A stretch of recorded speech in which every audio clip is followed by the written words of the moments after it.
Udah ini? Udah. Oke, sekarang kita wawancara sama Aco.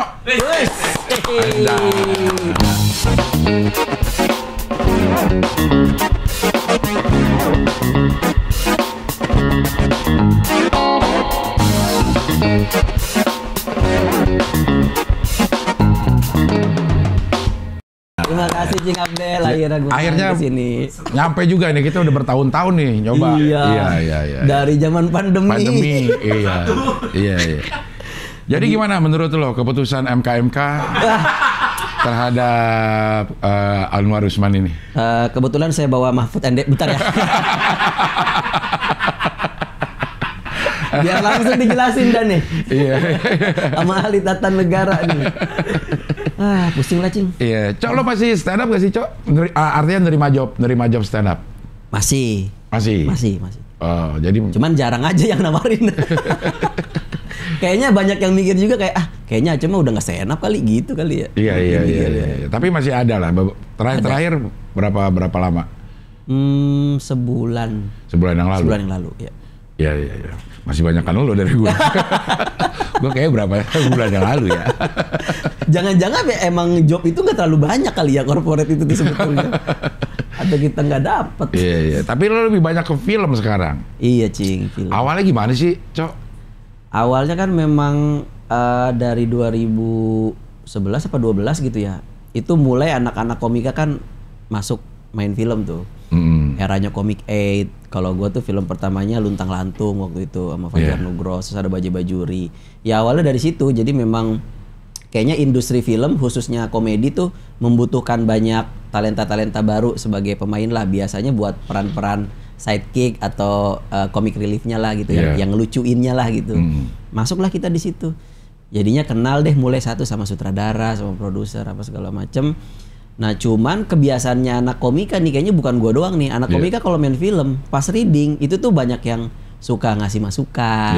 Terus di lapangan juga kalau misalnya sutradaranya juga suka kayak menurut lu bisa lebih lucu nggak? Bisa bang gini aja gini-gini. Jadi kayak mungkin dinilainya helpful gitu. Anak-anak komika tuh kayak passionate gitu di komedi. Jadi kalau misalnya ngebedah skrip mungkin dia kayak bisa lebih antusias. Akhirnya mungkin banyak yang berpikiran apa kita kasih kesempatan aja nulis gitu misalnya. Karena gue juga awalnya setelah main film tuh nulis skenario, baru dapat kesempatan belakang layar tuh jadi komedi konsultannya Ernest di yang pertama dulu ya, Billy Mamet.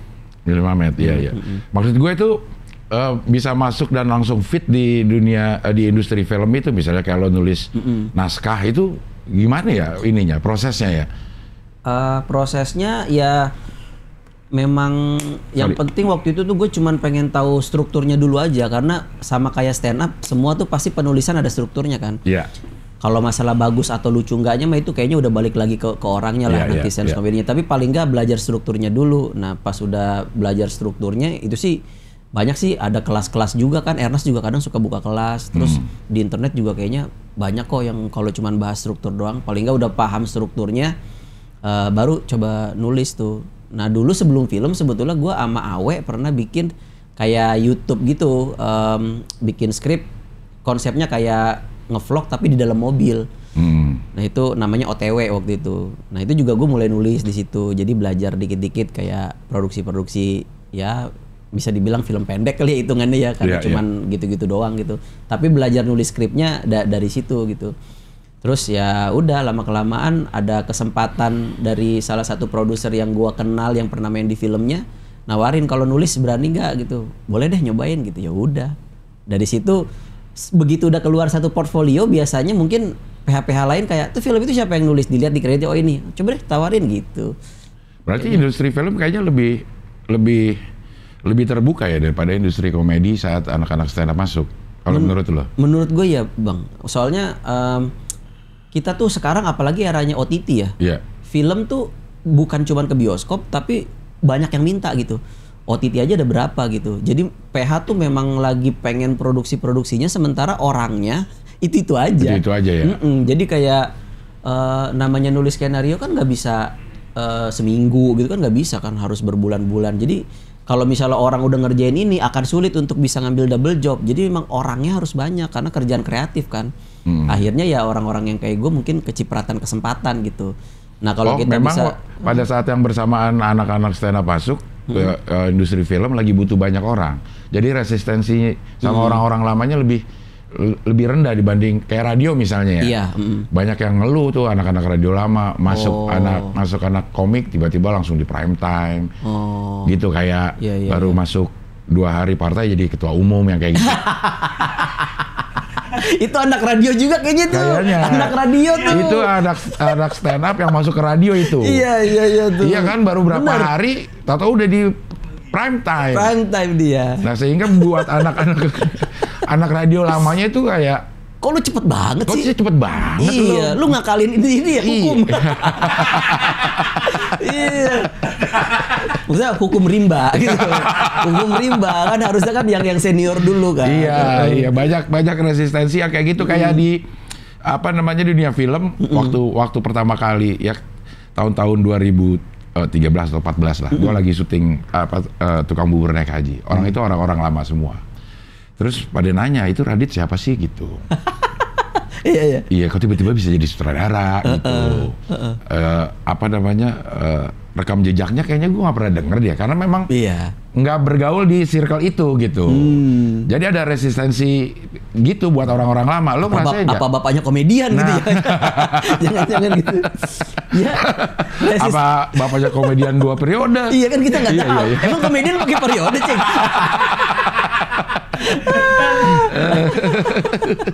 Nggak tahu ya. Ya gue sih mungkin di belakang sana mungkin ada kali yang ngomongin karena kan gue nggak mungkin di depan gue kali ngomongnya. Gue rasa sih ada kayaknya karena mungkin sama kayak kita ya anak stand up komedian kalau tiba-tiba ada yang masuk ini siapa di komunitas nggak pernah kelihatan tiba-tiba special show lu siapa sih gitu. Ya sama mungkin gue juga di luar sana ada kali sinias-sinias yang mempertanyakan gitu. Cuman ya gimana ya industrinya juga terbuka untuk itu dan kita juga nggak main-main juga di situ. Maksudnya kita juga berusaha perform di apa yang kita kerjain. Jadi ya udahlah biar penonton yang menilai aja gitu. Iya. Karena kan kalau misalnya nggak perform juga nggak akan dipanggil lagi. Produser kan mau untung kan. Betul. Pasti mau bikin filmnya laku, mau bikin filmnya bagus ya. Kalau jelek juga nggak akan bertahan kok. Iya. Dan semua berawal dari stand up komedi. Lu masuk ke stand up komedi pertama kali lo. Stand up itu kapan sih, Cok? 2011. Gue masih ngantor waktu itu. Gue kan programmer ya, lulusan IT gue. Jadi kerjaan gue programmer gitu. Terus kebetulan follow-followan sama Ernest di Twitter. Zaman itu kan Twitter rame tuh, bikin lucu-lucuan di Twitter. Terus Ernest bikin stand up night. Belum stand up night, baru kayak open mic gitu di Kemang gitu. Terus kayak ngajak-ngajakin siapa ya kira-kira yang bisa diajakin latihan bareng. Nah, gue di Japri tuh sama Ernest, mau nyobain gak ikutan stand up komedi? Kenapa lo di Japri? Maksudnya si Ernest melihat lo? Ya mungkin karena gue di Twitter suka bikin tweet lucu-lucuan zaman itu. Terus kayak ditawarin, mau gak nyobain stand up komedi? Kayak gimana sih kayak stand up tuh? Ya itu yang sering lu tulis di tweet itu, lu bawakan aja dalam panggung. Karena yang gue tweet itu kan bukan kayak cerita lucu, tapi kayak pemikiran-pemikiran gitu kan. Kayak apa gue kesal sama sesuatu, gue gue tweet gitu. Ya kayak gitu aja, cuman lu rangkai aja gitu nanti. Cobain aja dulu katanya. Oh yaudah deh boleh. Jadi pulang kerja gue udah bawa kaos gitu, udah bawa baju ganti terus ke Kemang nyobain deh tuh. Ya alhamdulillah nggak lucu Jing. Kata gue kayak kok gini ya gitu. Ya maksudnya ada yang kena, ada yang enggak, cuman banyakan nggak kenanya gitu. Terus kayak tapi kok yang tadi orang ketawa gitu. Pasti ada caranya nih biar bisa ketawa terus. Jadi itu yang bikin penasaran. Akhirnya malah kapan lagi ada gitu, baru ini lagi nyoba lagi. Nah yang kedua yang pas di Bandung itu yang di Bobber Cafe, baru deh di situ kayak alhamdulillah bisa pecah gitu. Berarti lo duluan di open mic itu dibanding di TV. Setelah open mic baru masuk ke TV. Iya, soalnya saat itu kan TV yang bikin acara stand up baru yang Metro ya.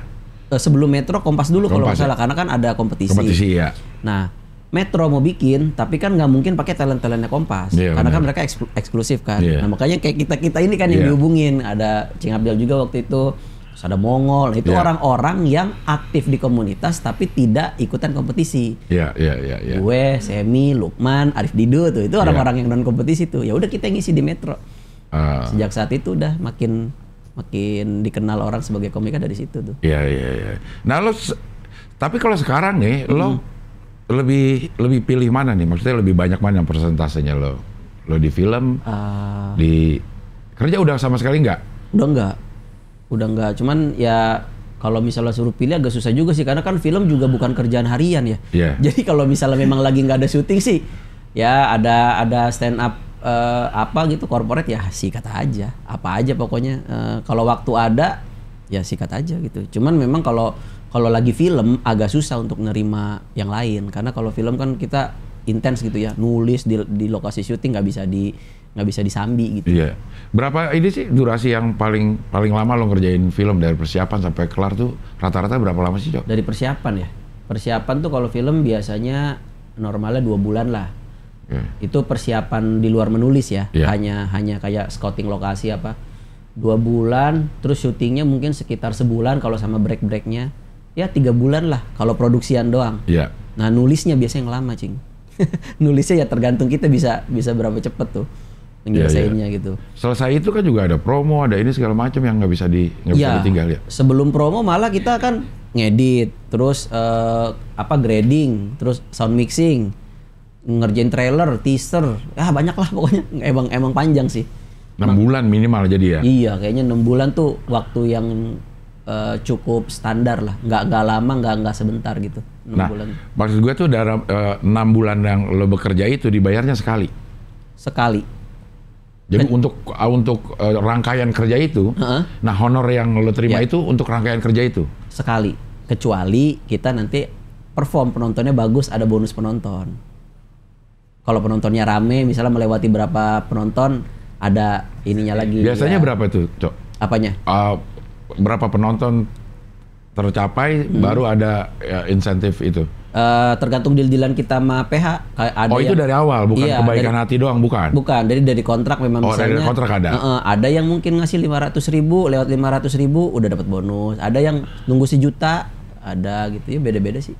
Tergantung ininya aja, dan itu balik lagi ke bargaining kita sebagai sutradaranya kan. Kalau misalnya bisa dapat angka negosiasi yang di titik mana ya udah di situ gitu. Itu negonya ke produser berarti? Produser gitu. Produsernya kan temen juga Ernest. Ini kan baru-baru ini. Dulu kan gue ngedirectnya di PH lain terus, Cing. Oh. Justru gue belum pernah ngedirect film yang under imaginary. Baru ini yang agak lain. Ghostwriter? Itu Starvision. Oh, bukan itu? Bukan. Yang Watu Bene juga sama Starvision? Starvision. Bene yang mana nih? Yang Ghostwriter Bene? Oh, yang pertama Starvision. Ghostwriter kedua gue yang direct Starvision. Gara-gara warisan Starvision.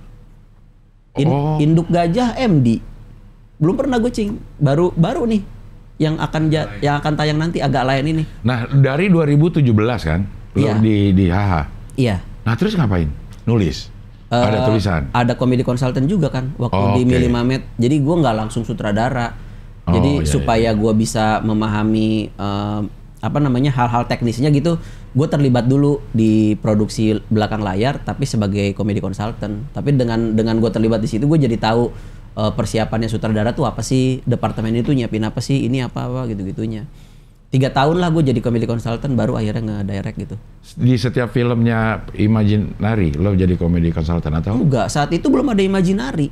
Waktu itu masih Starvision. Pokoknya Ernest bikin film di mana atau Bene bikin film di mana waktu itu dan butuh komedi konsultan, ya udah gue masuk di situ. Oh, iya. Jalur rekomendasi aja hitungannya. Kalau misalnya Ernest ditanya bukan jalur paman. Ya Ernest paman gue sih. Iya.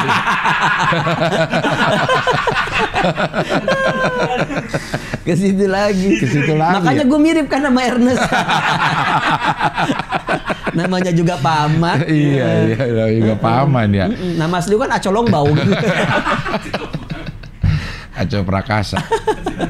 Ya sekarang lagi ngeri-ngeri sedap. Udah kelar belum sih? Ini gue sekarang agak lain. Agak lain, sorry. Agak lain ya. Udah kelar. Baru aja berapa hari lalu pick-lock. Jadi baru pick-lock itu artinya semua gambarnya udah terpilih mana gitu. Iya, udah nggak diedit lagi. Udah nggak diedit lagi, tinggal masukin scoring segala macam gitu tinggal ya. Suara, musik, warna, udah tinggal itu aja. Tapi adegan udah semua udah lock gitu. Berapa lama kalau yang ini lo kerjain? Nulisnya 3 bulanan mungkin ya. Nulisnya 3 bulan, terus prepnya sama syutingnya kurang lebih ya 5 bulanan lah. Apa sih bercerita tentang apa ini sih agak lain? 4 sekawan yang mengelola rumah hantu. Rumah hantunya itu di pasar malam, rumah hantu. Oke. Nah, rumah hantunya itu udah mau bangkrut karena kagak serem gitu. Iya. Nah, akhirnya mereka nyari cara gimana caranya biar serem. Pas mereka udah ketemu caranya buat serem, di hari pertama mereka beroperasi, ada satu bapak-bapak jantungan masuk dan mati beneran. Jadi dia bingung kayak, ini apa kita lapor polisi atau kita kubur aja diam-diam di dalam rumah hantu itu. Toh emang tempat ini rumah hantu gitu, emang nggak ada yang mikir juga bakal ada kuburan di situ, emang kuburan gimmick gitu. Jadi ya udah dikubur di situ. Jadi akhirnya cerita itu berjalan tentang bagaimana mereka menutupi kebohongan satu sama lain untuk bisa mempertahankan rumah hantu ini. Sampai akhirnya dikejar-kejar polisi apa segala macam gitu-gitulah. Ini agak lain ini, si 4 orang ini tidak ada hubungan saudara? Nggak ada. Di cerita film ini nggak ada. Tapi sama-sama dari ceritanya berbackground ini juga, background Batak maksudnya? Ya, secara itunya iya. Mereka dikisahkan beda-beda latar belakangnya. Ada yang perantau, ada yang apa. Cuman kesamaan mereka ya mereka sama-sama anak Medan gitu. Oh ya, anak Medan. Ya. Dan itu lokasi film di Jakarta? Maksudnya ceritanya cerita Jakarta atau cerita apa? Enggak, ceritanya umum. Jadi gue justru tidak menyebutkan ini tuh, jadi bikin lokasi fiktif. Oh oke, universe sendirilah. Iya, bikin universe sendirilah gitu. Iya. Meskipun sebetulnya mungkin nanti ada hal yang mungkin orang bisa mengaitkan, oh ini mah daerah ini gitu. Oke. Tapi secara desain gue tidak mendesain itu untuk melokasikan ini di sini gitu. Iya. Bikin universe sendirilah gitu. Agak lain itu kan Oki, Bene, Boris sama Jegel. Jegel. Bene kan juga sutradara ya. Iya. Sekarang dia main dan terlepas sama sekali dari directing, udah nggak ada sama sekali. Di film ini iya. Di film ini. Cuman memang ide cerita awalnya itu premisnya dari mereka sendiri. Oke. Cuman yang tulis menjadi skenario gua dan yang menyutradarai gua, tapi kepikiran lucu ya kali kita bikin film berempat. Nah, itu dari mereka. Dari situlah kita kembangkan sama-sama, kita tulis, baru kita jadiin film gitu lewat Imaginary. Lo director gimana tuh? Lo ngedirect Bene?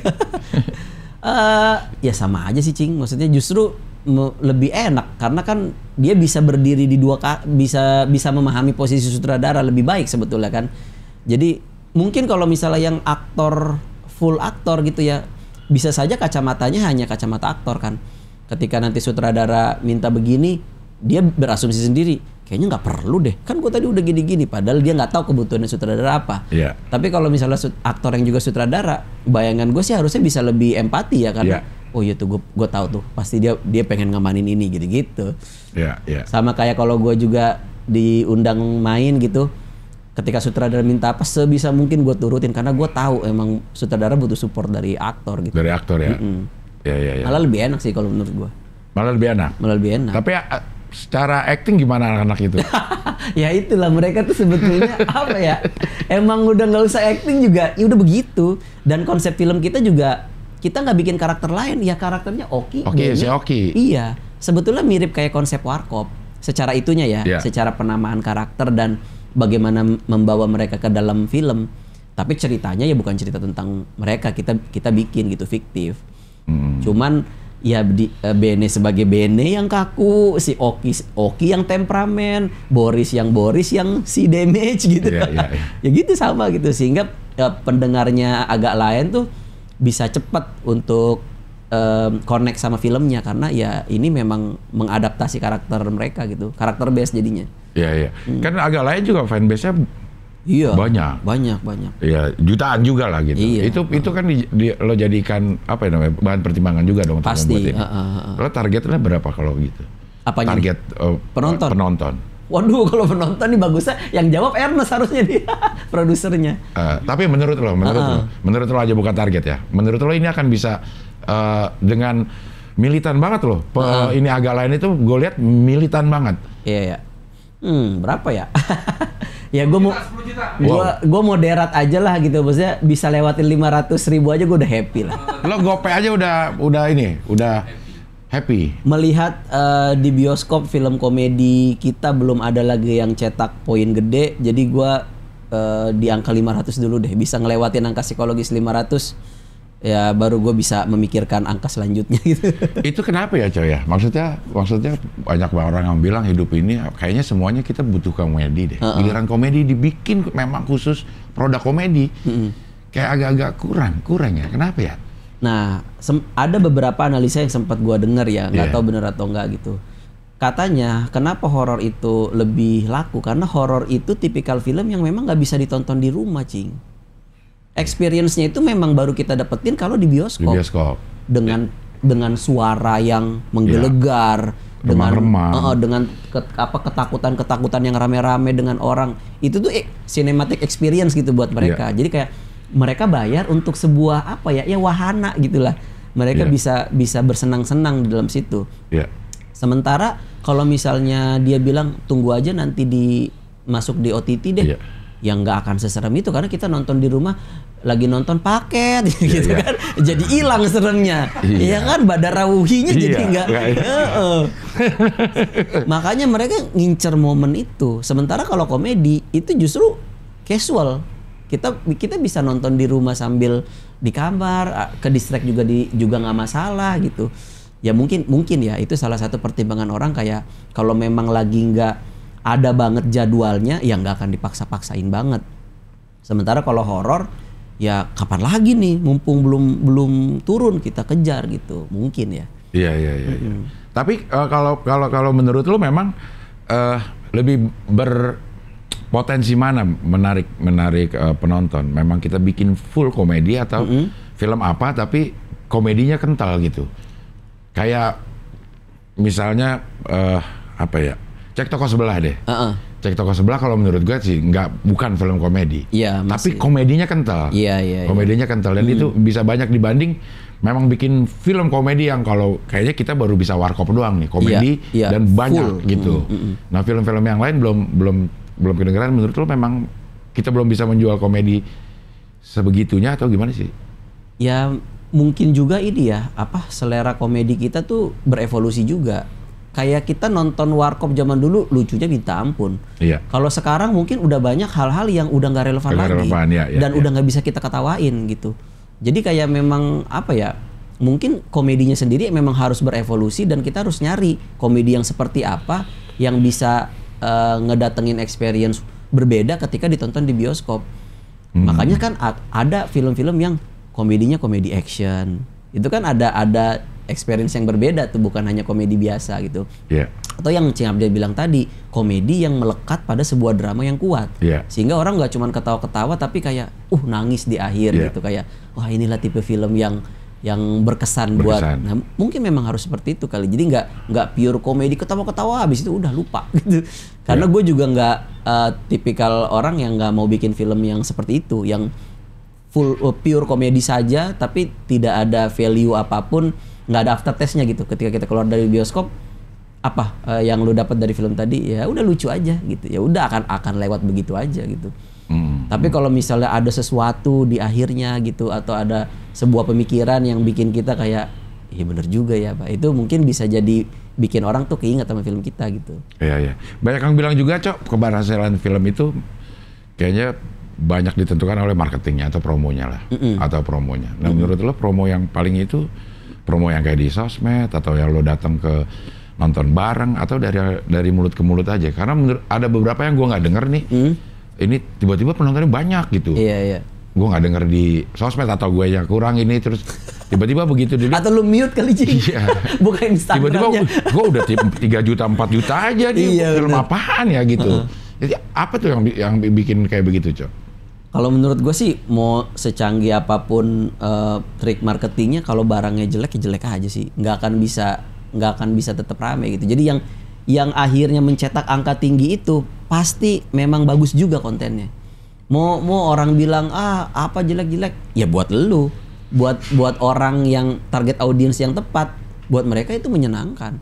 Jadi yang namanya selera kan kita nggak ada benar atau salah ya gitu. Iya. Sebetulnya yang dilakukan trik marketing ini adalah bagaimana mempertemukan karya ini sama penikmat yang tepat. Nah itu. Jadi jangan sampai marketinginnya ke calon target audiensnya yang salah ya, yang nggak akan ketemu.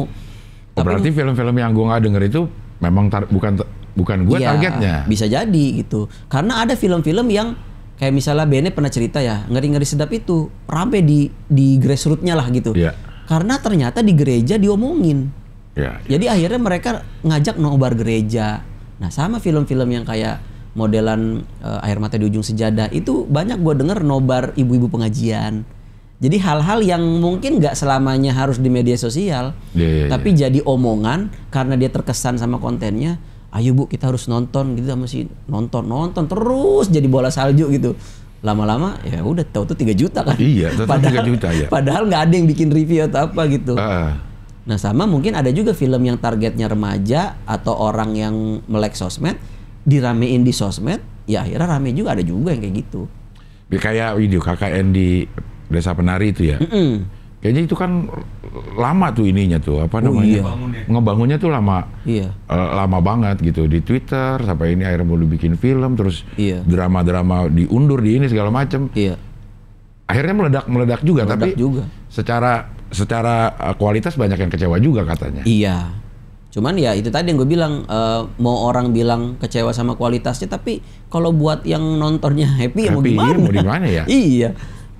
10 juta kan nggak mungkin keberuntungan, Cing. Iya. Nggak mungkin. Kalau 1 juta beruntung ya mungkin udahlah gitu. Tapi kalau sampai orang 10 juta itu kan berarti kan orang yang udah nonton merekomendasikan. Iya. Nggak mungkin nggak gitu. Pasti ada jalan WOM-nya gitu. Iya. Makanya ya kita justru pengen dapat film yang bisa menghasilkan efek kayak gitu, yang bisa diomongin, berkesan gitu. Artinya pemutaran pertama nih, bukan ininya ya, bukan gala premiernya. Apa sih kalau mulai dijual itu namanya apa? Nonton di hari pertama mulai di hari Rebonya itu Bang. Opening day-nya. Opening day-nya itu paling penting ya. Karena itu adalah apa namanya ujung tombak marketingnya tuh orang-orang yang nonton. Betul. Makanya memang biasanya suka banyak yang ngasih promo kan kalau nonton di hari pertama tuh dapat apa potongan. Iya bener, karena memang hari pertama itu cukup menentukan gitu. Bahkan biasanya produser itu udah bisa menakar berapa jumlah penontonnya dari penonton hari pertama. Udah bisa menghitung gitu, udah bisa berhitung dia. Dengan pola yang sudah ada selama ini, dia bisa memperhitungkan hari pertamanya segini, oke berarti angka psikologisnya segini. Dan biasanya nggak jauh-jauh memang dari situ. Kecuali tiba-tiba terjadi WOM yang viral gitu atau membludak apa gitu. Nah itu bisa berlipat-lipat lagi. Iya. Gitu. Jadi ya. Karena memang film itu ini banget ya, maksudnya kita nanya pasti sama orang yang udah nonton. Iya, iya benar. Iya, nggak mungkin kita pengen nonton ini terus ya nonton aja dah. Iya. Pasti ada yang nanya dulu, lu udah nonton ini belum? Bagus nggak gitu? Kalau bahasa kita, filmnya rame nggak? Iya. Padahal mah pasti rame. Pasti rame lah. Kalau sendiri mah azan. Iya. Pasti rame. Iya. Itu secara psikologis memang misalnya ada 2 pilihan ya. Kita mau nonton bioskop nih sekarang nih ada 2 pilihan film. Kita pasti nanyanya ke orang, lu nonton belum, bagus gak? Kalau enggak, ya gue nonton yang ini dulu.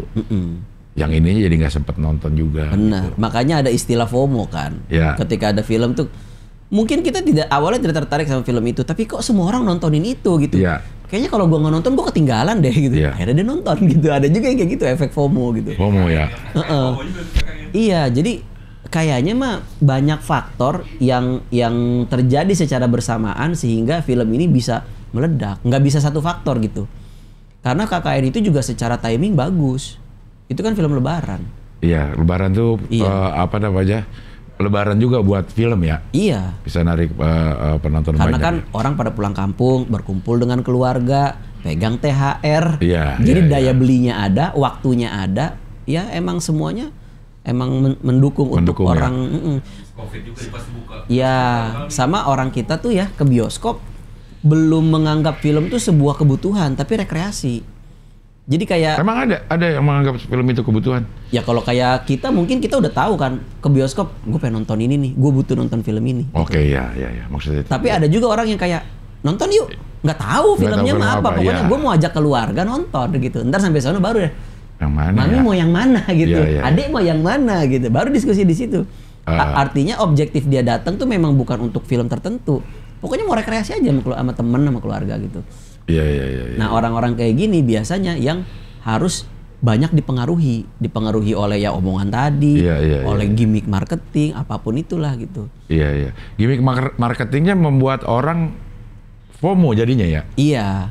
Kalau lo bisa kasih efek FOMO ke orang-orang, kayaknya Iya. mungkin akan laku ya gitu ya. Cuman itu tadi, kalau kontennya tidak menarik, ketika dia FOMO, dia udah nonton, yang ada kan dia keluar, Ya, apaan gitu gitu doang." doang gitu. Iya. Malah bisa jadi 50-50 jadinya kan. Iya, iya, Malah iya, bisa iya. jadi ketika ada orang lagi nanya gimana, enggak, biasa aja gitu. Itu mah orang-orang aja itu, nggak tahu, gue juga nggak tahu bagusnya Bagusnya di gimana. mana gitu ya.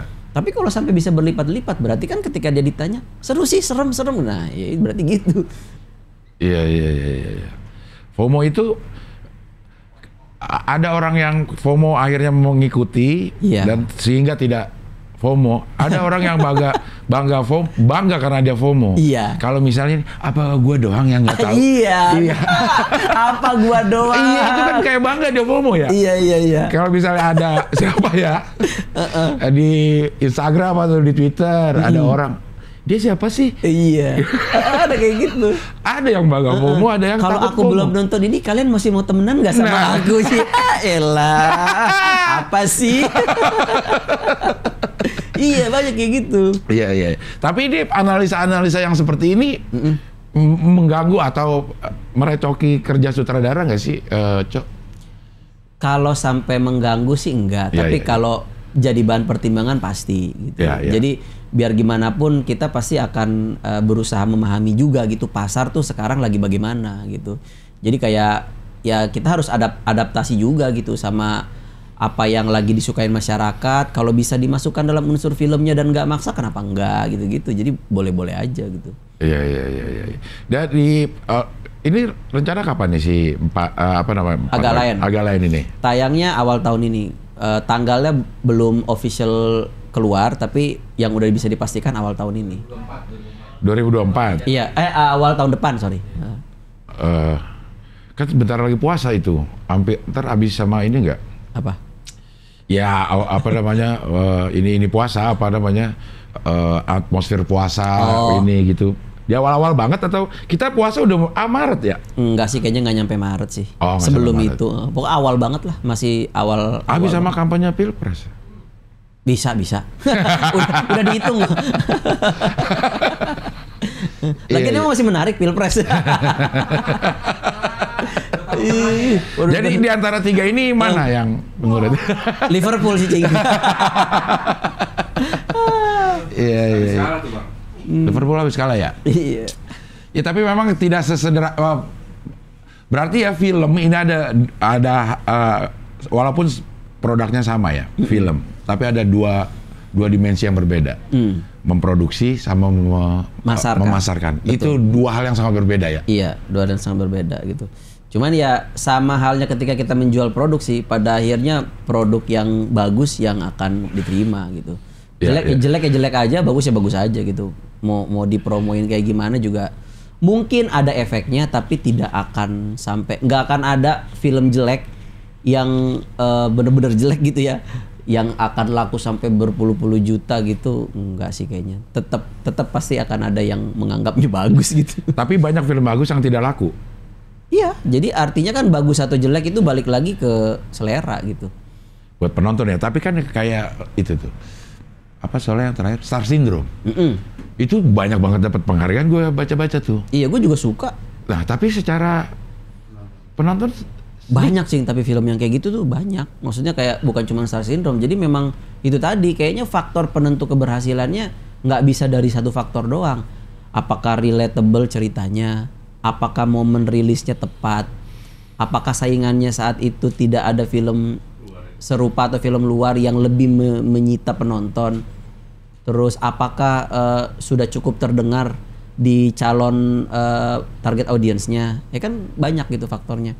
Nah, ketika semua faktor-faktor ini bisa terjalin dan kompak di waktu yang bersamaan, ya mungkin momennya dapat gitu. Nah, itu yang mikirin kayak gitu tuh siapa? Produser ya? Produsernya. Kalau kita kan sutradara ya cuman bisa mikirin kreatifnya aja. Kalaupun kita mau ngasih usul mungkin bisa, tapi tetap call-nya ada di produser sih. Di produser ya. Sama ini Cing, kita kan kalau masarin film nggak bisa juga kita pengen tanggal segini tayangnya. Ya tergantung bioskopnya. Bioskopnya kalau misalnya nggak ngasih di tanggal segitu ya nggak bisa Cing. Jadi kita tuh juga pitching sama bioskop. kalau kita mau bikin film itu ya, kita kasih entah trailernya, entah sinopsis atau apanya. Nanti dia yang menilai, oke ini film kayaknya bisa jualan nih. Oke, gue kasih lu di slot yang bagus. Bisa begitu. Karena? Ya karena kan dia mau jualan, Cing. Kan eksibitornya dia. Yang beli film kita kan hitungannya, yang menayangkan film kita dia. Dia kan mau untung. Ngapain dia nayangin film yang tidak punya potensi untung? Sepi dong bioskop dia. Nggak dapat apa-apa dong dia. Mendingan dikasih slotnya ke yang bakal ngejual. Yang bakal jualan. Jadi untuk bisa mendapatkan tanggal juga, itu udah satu hal tersendiri tuh. Gue tuh pernah ngobrol-ngobrol tuh sama Mas Indro ya, sama perbedaan sama yang zaman dulu. Zaman dulu tuh malah distributornya yang nentuin, lo gue kasih film ini tanggal segini-segini ya kepada bioskop. Sekarang begitu udah mulai kayak 21 atau apalah gitunya, malah kebalik jadinya. Si jaringan bioskop itu yang memberikan tanggal kepada PH lah gitu. Kalau dibilang memberikan tanggal secara sepihak sih enggak juga, tapi ya itu tadi tidak lagi dari satu arah. Udah harus ditentukannya, harus kesepakatan antara si bioskop dan si PH gitu. Jadi PH bisa mengusulkan, nih gue punya nih film nih buat film Lebaran. Nah tapi nanti dari bioskopnya akan ngeliat lagi, coba saingan film Lebaran yang lain apa aja gitu. Ya nanti di situ ditentukan gitu. Kalau misalnya yang ini nggak bisa masuk ke film Lebaran atau masuk tapi seminggu setelahnya misalnya gitu. Karena yang diprioritasin yang ini, yang 4 ini misalnya gitu. Bisa kayak gitu. Makanya PH-PH kecil biasanya lebih struggling untuk bisa menembus tanggal bagus itu.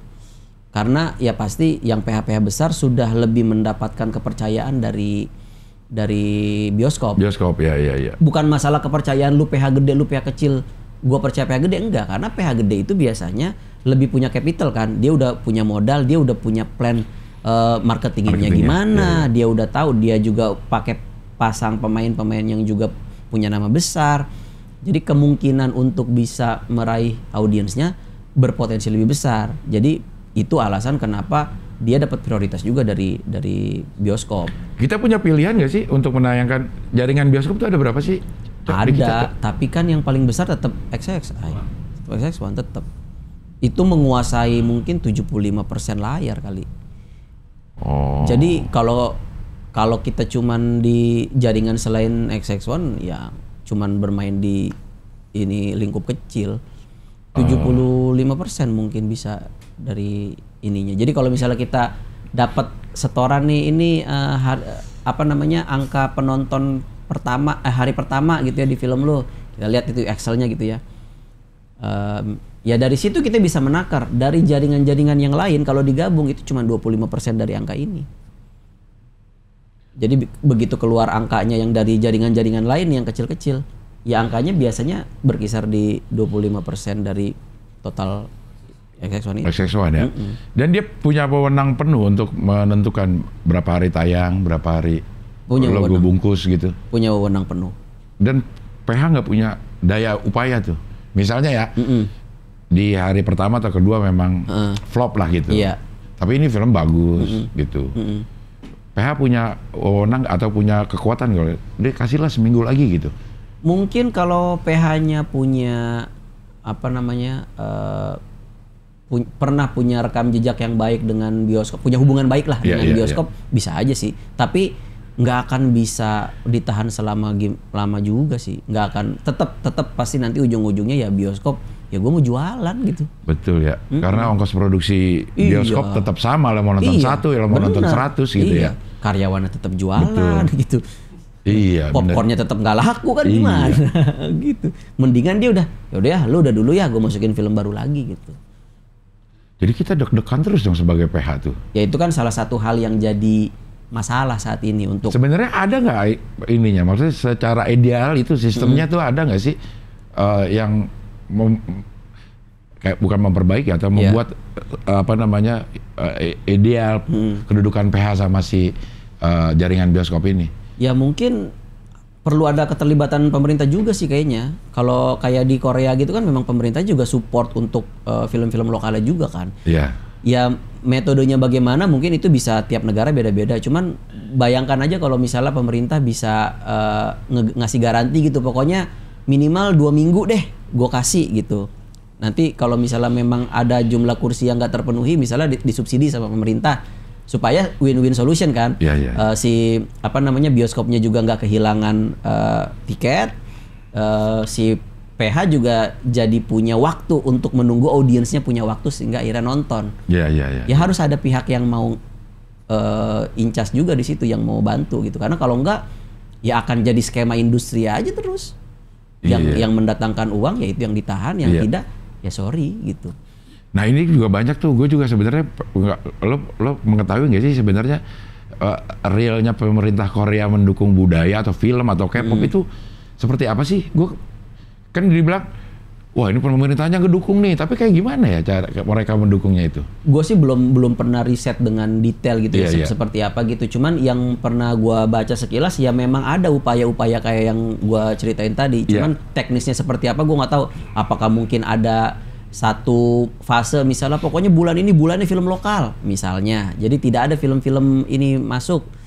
Mungkin misalnya kayak gitu kan bisa juga. Atau memang ada galeri-galeri khusus yang memang menampilkan film-film Indonesia sehingga orang-orang yang ketinggalan di bioskop-bioskop ini masih bisa ke situ. Nah kalau kita kan problemnya jaringannya aja kita belum merata.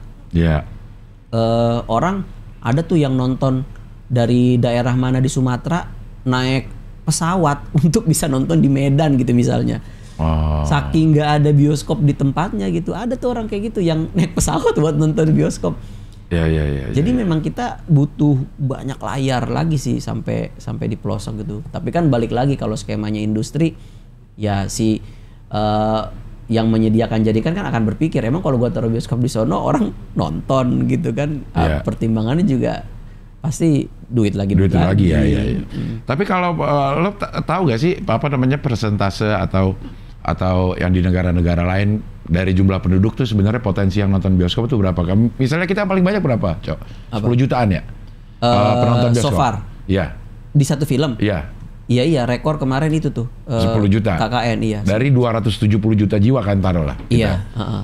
Berarti 1/27-nya sih? Atau gitu ya? Iya, kecil sekali. Masih kecil sekali sebetulnya. Yang lo tahu kayak di Amerika lah misalnya gitu. Penonton bisa sampai berapa sih, Cok? Ya kalau di sana kan mungkin industrinya juga udah lebih mature ya. Nah itu tadi maksud gua kayak kebutuhan kita ke bioskop udah beda tuh sama kebutuhan orang di Amerika ke bioskop. Gua rasa mereka ke bioskop udah bukan rekreasional lagi. Ya emang udah tahu dia mau nonton film apa. Udah lebih educated orangnya dan udah lebih tahu apa yang dia mau, udah tahu film apa yang mau dia tonton. Jadi produser juga bikin film yang aneh-aneh pun pasarnya ada. Karena mereka udah tahu kayak gue sukanya film yang kayak gini. Justru dikasih yang terlalu ngepop, mungkin ada orang-orang yang gue nggak mau, itu bukan film yang buat gue. Udah lebih idealis penontonnya juga gitu. Kayak musik aja berarti ya? Sama kayak musik gitu. Apalagi Amerika itu pasarnya bukan cuma US. Dia Hollywood itu menjual film di seluruh dunia. Jadi kayak gimana ya, udah sangat menghidupi industri banget sih kalau di sana. Jadi kayaknya kalau dibandingin sama kita ya jauh kali ya, karena secara budaya juga mereka udah lebih jauh gitu. Budaya filmnya itu udah lebih matang daripada kita gitu. Iya. Kalau kita mungkin bisa dibandinginnya sama yang dekat-dekat aja gitu, kayak di Asia aja dulu mungkin.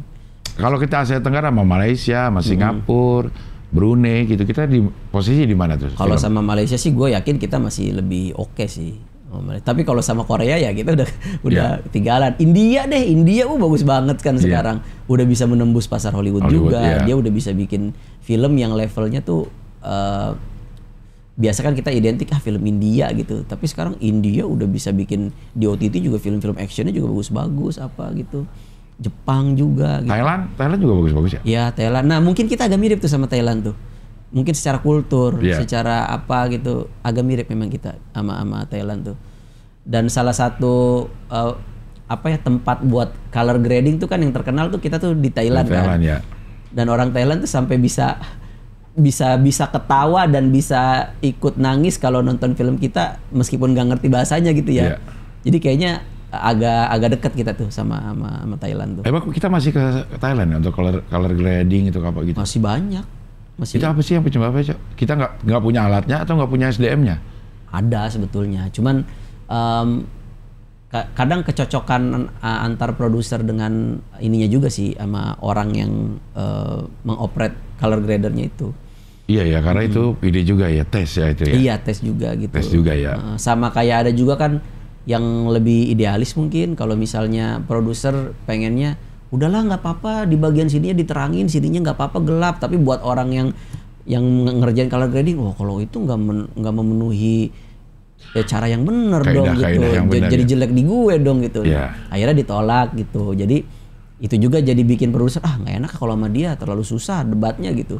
Udah gue ke Bangkok aja deh, orangnya bisa gitu untuk diminta kayak gitu. Ya mungkin menerjemahkan apa yang dia pengen ya. Dan nggak mahal juga, Cing. Nggak mahal juga. Jadi itu juga salah satu, maksudnya kita ke Thailand juga kan nggak mahal. Iya. Terus kayak harganya juga bersaing dengan di sini. Jadi kalau memang bisa dapat yang lebih cocok di sana, ya kenapa mereka nggak coba di sono? Iya. Sama ini juga kan di sini mungkin banyak juga yang ngantri. Jadi kalau misalnya mau lebih cepat, ya pasti kan cari jalur lain juga. Iya. Biar nggak masuk antrian. Abdur itu kemarin jadi sutradara juga, dan dia agak kewalahan gitu.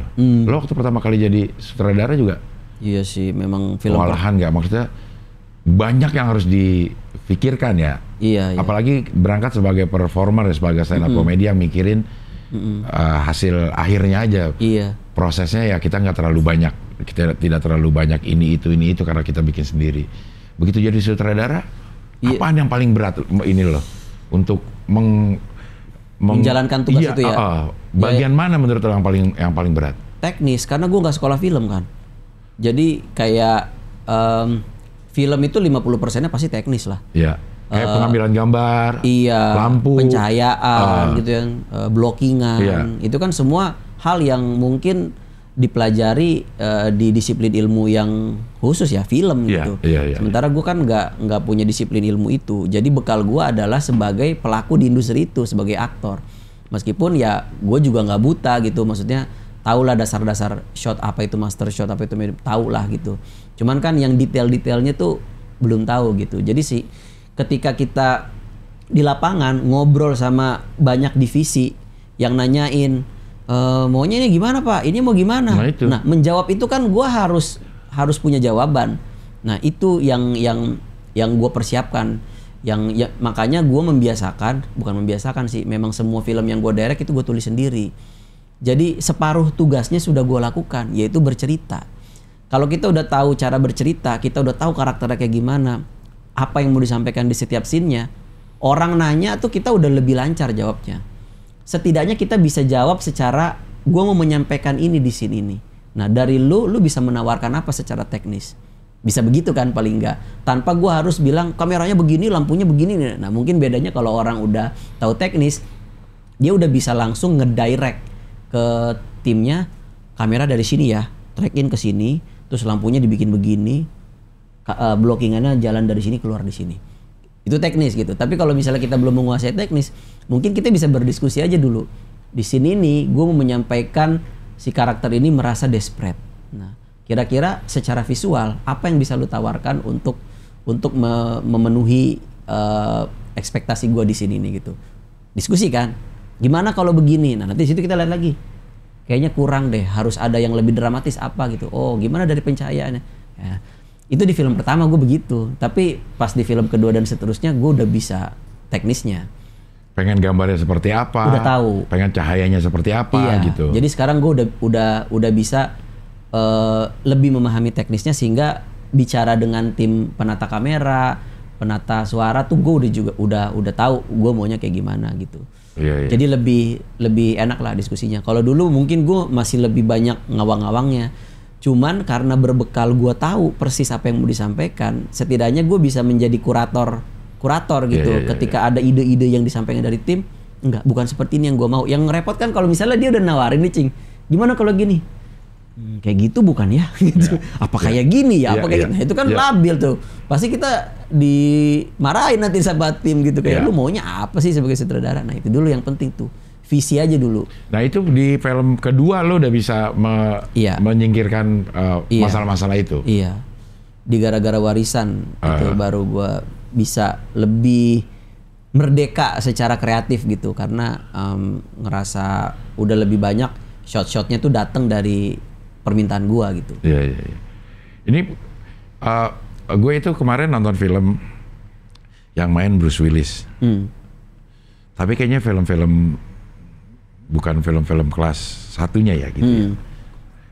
Gue ngeliat jadi malah Bruce Willis kayak nggak bisa main gitu. Itu apa sih ininya ya? Penyebabnya ya kan pernah nggak lo ngeliat kayak gitu? Iya bener. Ada pemain yang kayaknya udah bagus nih, tapi main di satu film. Kok dia jelek ya? Gitu. Iya. Nah itu apa tuh permasalahannya? Sutradara, directingnya atau gimana? Pastinya directing sih. Karena atau kan kita kan termasuk nyari ini ya angle-nya itu ya karena bisa jadi. Tapi pasti itu yang paling berperan kalau sampai selevel Bruce Willis jadi jelek dalam mendeliver ya, bukan dalam ceritanya ya. Kalau cerita kan berarti salah penulis nih.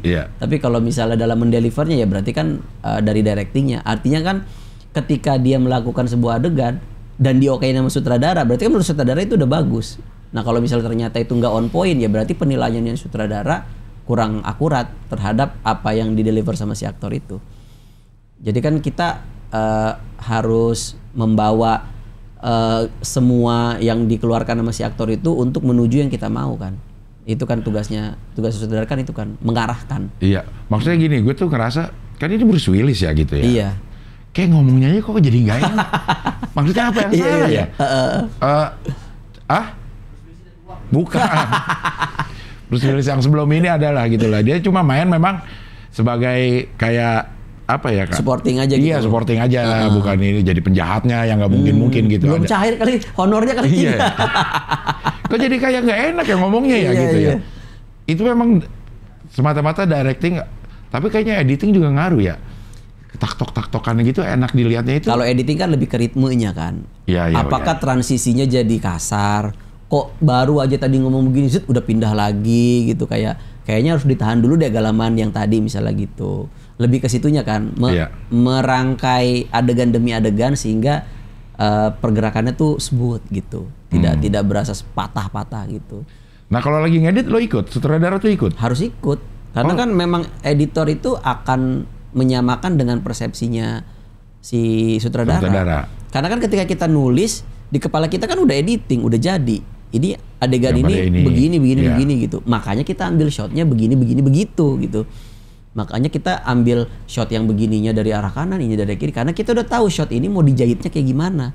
Nah yang masalah kalau misalnya sutradaranya nggak tahu, dia ambil sebuah shot. Betul. Ambil juga dari sini. Amanin juga lah dari sini. Amanin juga. Padahal sebetulnya nggak akan bisa dijahit ini. Nggak dipakai juga. Nggak akan dipakai karena arah pandangnya berbeda.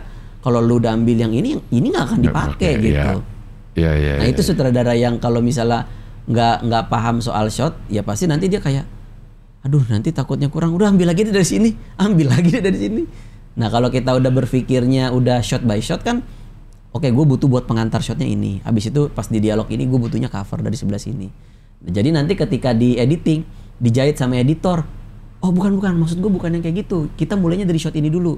Oh gitu maksud lo gitu. Jadi kayak ini. Tapi biasanya editor yang baik itu dengan ngelihat materi dia udah tahu sih ini arahnya mau dijahit ke arah mana. Iya. Jadi ketika kita review, udah bener. Tinggal paling kayak memanjang mendekin tempo apa gitu-gitunya doang. Tapi urutannya biasanya udah tahu dia dengan melihat stok shot yang ada. Dia udah tahu itu mau dirakitnya kayak gimana. Iya, apakah cover yang di awal? Iya, apakah dimulai dari cover? Apakah dimulai dari master itu ditulis gak sebenarnya di ini? Ini scene ini apa namanya gambar awal master, terus cover. Itu apa terjemahan dari editor aja? Terjemahan dari editor. Cuman itu tugasnya sutradara untuk bikin shortlist. Oke, namanya shortlist ya. Shortlist untuk mempermudah dia saat di lokasi syuting lagi lokasi syuting. Jadi kalau Astrada nanya, apalagi nih, Bang, mau ngambil shot apa lagi? Ya kita harus bisa jawab, ambil shot kamera di sini, pergerakannya begini, talentnya di sini, dialognya sampai sini. Ambil gitu. Karena kan Astrada kan akan jadi trafficnya kan. Ngorder gitu, dia ngorder gitu. Nah, yang mau tahu shot apa aja yang dibutuhin ya sutradara.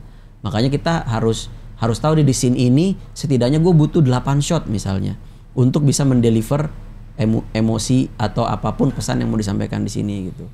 Ya kalau dia ada yang kelewatan ya udah itu misdirecting berarti. Iya. Salah. Kalau syuting berapa kamera sih, Cok? Gua alhamdulillah sih selalu dapat yang 2 kamera. Meskipun di luar sana ya ada juga yang 1 kamera. Ada juga pertimbangan apa sih itu, Cok? Kalau misalnya kan kalau pertimbangan lebih cepat pasti 2 kamera lebih cepat. Enggak juga? Enggak juga. Kalau ruangannya sempit ke kameranya 2 kan nggak akan efektif juga. Nggak, malah lihat-lihatan gitu kameranya. Terus biasanya sih ya memang speed itu pasti sama continuity. Bayangin kalau misalnya kita ngambil cover 2 orang, kamera jalan 2. Nah itu pasti ngejahitnya lebih gampang. Karena yaitu reaksi-reaksinya simultan. Beda kalau misalnya gua ambil dia dulu, baru ambil dia. Nah nanti ketika dijahit bisa jadi ada yang nggak pas, bisa jadi ada emosinya belang atau apa gitu kan. Tapi kalau udah jalan bareng, ya udah. Mau dipotong di bagian mana, dijahit bagian mana akan matching gitu, lebih enak gitu. Gue tuh belum pernah syuting film layar lebar ya, Coy ya. Tapi itu sama nggak sih, Cing? Nggak pernah gue. Yang benar? Nggak pernah sama sekali. Tanggal 16 kalau jadi. Wah sih. Tapi masa iya? Sama sekali nggak pernah? Sama sekali nggak pernah. Waktunya nggak pas. Waktunya nggak pas. Waktunya nggak pas ya. Emang sih, emang susah pasnya yang gitu itu. Iya. Kalau dihitungin ya, karena dulu karena gue masih ada kerjaan di TV ya. Iya sih. Maksudnya gue pertimbangannya cuman, oke gue 7 hari nggak kerja di TV ini, lo bisa gantiin nggak? Iya, kompensasinya ya. Dan nggak nemu-nemu. Susah memang. Susah nemu-nemu gitu. Nah sekarang giliran gue lowong nggak ada juga yang namanya. Tapi kayak gini nggak sih, Cok? Di sinetron itu ada beberapa sinetron yang gue ikutin. Ngambil master tuh depan, tengah, belakang. Selainnya cover. Kalau film gitu nggak? Apa satu scene di masterin dulu semua? Abis itu ada keperluan cover baru di cover? Ada beberapa scene yang memang amannya masternya full. Ada juga yang kayak misalnya kalau kita emang udah tahu ya kita nggak akan mungkin ngambil sampai akhir, ya udah ngapain. Misalnya gini ya, adegannya emosional gitu besar. Energi aktor untuk ngeluarin nangis itu kan besar ya. Sayang kalau misalnya gua harus ngambil master sampai habis. Takutnya ntar emosi dia udah habis. Pada saat cover. Habis cover, pas saatnya cover dia udah habis air matanya. Jadi kita harus bijak-bijak juga tuh kayak. Nah, salah satunya kelebihannya 2 kamera. Ketika gua misalnya adegan yang kayak gitu, gua bisa 1 pasang master, 1 dan nembak ke dia. Cover ya. Jadi kayak ayo lu all out di sini nggak apa-apa. Jadi master gua dapet, emosi dia juga yang terbaiknya udah bisa gua rekam di stamina yang paling baiknya gitu. Atau ya pakai cara yang kedua tadi, kalau misalnya kita cuma 1 kamera, ya pinter-pinter aja. Sebelum sampai ke adegan emosionalnya, udah cut aja dulu terus sambung lagi. Yang penting nanti kita udah tahu di editing tuh bakal dipakainya pas bagian itu pasti lu ke cover ya, jangan minta dari master gitu. Banyak kayak gitu juga gitu. Kadang-kadang master emang cuma buat pengantar doang. Ya, dia masuk dari ruangan ke ruangan ini, sampai situ selanjutnya nanti akan cover dan medium, ya udah nggak usah sampai habis, sampai situ aja gitu. Kecuali kalau misalnya ya udahlah kita masih punya waktu, hitung-hitung latihan lah biar dialognya lancar, ya nggak apa-apa juga gitu. Kadang-kadang soalnya master shot itu bisa menyelamatkan. Ketika nanti ada yang aduh nggak konti nih, udah lempar ke master aja dulu gitu, masih bisa gitu. Iya. Konti itu sangat pengaruh kalau gue sebagai penonton ya, agak terganggu kalau ada orang yang nggak konti gitu. Kadang-kadang ya, apalagi kalau misalnya scene itu scene yang bukan emosi besar, artinya konsentrasi penonton itu lebih punya kemungkinan menangkap kejanggalan-kejanggalan kan. Beda kalau misalnya kalau udah lagi scene emosi besar, biasanya konti-konti kecil mah nggak akan ketangkep sama orang karena orang udah fokus ke rasanya gitu. Tapi kalau yang cuman adegan-adegan casual, ngobrol gitu, tadinya megang gelas tangan kiri, tiba-tiba pas pindah shot udah tangan kanan gitu kan, itu pasti akan kok pindah gitu, lebih berasa gitu. Artinya sekarang si Aga Lain sudah masuk dalam pick lock. Udah pick lock. Habis itu apa? Ada sound mixing, ada scoring, sama grading. Itu satu-satu dikerjain atau paralel? Ada yang memang harus satu-satu, tapi sebagian fasenya mungkin bisa diparalelkan. Kayak misalnya musik nih, mungkin dia bisa ngerjain yang dari menit sekian sampai menit sekian dulu. Nah, sambil nunggu dia mikirin musik buat menit yang berikutnya, yang udah jadi ini bisa lempar ke mixing buat di mixing misalnya gitu. Gitu ya. Paling nggak dialognya udah bisa diinin dulu gitu. Habis itu sampai udah lock jadi, itu namanya apa? Kalau syuting kan selesai produksi syuting. Udah online-nya udah udah pick lock online jadinya. Oh, iya. Kalau yang sekarang kan baru offline nih. Offline artinya memang belum dapat sentuhan grading, belum dapat sentuhan mixing, belum dapat sentuhan scoring, hanya gambar. Nah, itu offline. Oke. Tapi kalau udah online itu udah semuanya, udah CGI-nya. Kalau misalnya kita pakai slingnya dihapus gitu-gitu. Udah siap tayang lah. Udah online berarti. Itu berapa lama? Mungkin Kalau yang ini nih si Agala yang ini sih kayaknya sekarang bulan apa nih? November, Desember. Ya mungkin 3 sampai 4 bulan. Puasa dong. Hah? Gue khawatir banget film puasanya. aman cing. Ada nggak sih film yang di puasa meledak? Ada nggak ya? Kayaknya jarang. Jarang ya, malah mau lebaran ya, habis lebaran ya. Iya. Konsentrasi orang di bulan puasa udah beda, udah nggak nonton film ya. Iya. Mungkin menghindari juga nonton yang enggak gitu. Betul, iya. Daripada mengurangi pahala puasa. Iya. Atau nontonnya malam tarawih juga. Iya, bener iya. Iya. Nunggunya pas lebaran. Berarti sebelum puasa lah udah. Iya, sebelum puasa. Udah sebelum Insya Allah puasa. sebelum puasa udah beres. Pemainnya siapa aja nih sih selain yang 4 ini? Ada Tisa Biani, Oke. ada Indah Permatasari, ada Ari Kriting, ada Indahnya Ari. Indahnya Ari. Oke. Mamat main. Ada Abdur enggak? Oke. Ada Buki Mansur, terus ada siapa lagi ya? Ernest juga main. Ya, lumayan banyak lah. Anak-anak komik kan juga Awe ya? Awe main. Awe kan juga bantuin jadi comedy consultant juga. Oh. Iya. Awe main ya cameo gitu. Soleh? Soalnya main. Kristo? Ya pokoknya Hakor main lah. Masa jadi cawapres doang yang bisa ini.